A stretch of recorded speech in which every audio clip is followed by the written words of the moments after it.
রাসূলুল্লাহ জান্নাতি পোশাক কে সর্বপ্রথম পাবে, কে পরবে?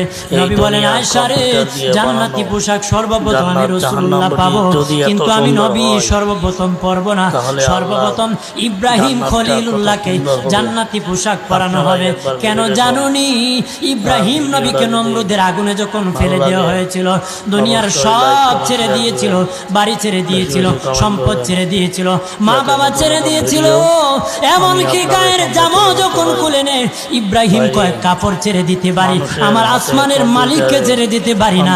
ওই দিন আল্লাহ ইব্রাহিমের সাথে অঙ্গীকার করেছিল, ইব্রাহিম আজকে তোমাকে সকলের সামনে উলঙ্গ করে লজ্জায় ফেলে দিয়েছি ইব্রাহিম, তারপরে তুমি আমাকে ছাড়ো নাই। আমি কিয়ামতের দিন সকলের সামনে মুসলমান, বেঈমান, কাফের, নাস্তিক যারা তোমাকে উলঙ্গ করেছিল তাদের সামনে আমি আল্লাহ আনুষ্ঠানিকভাবে তোমাকে কাপড় পরায় দিব।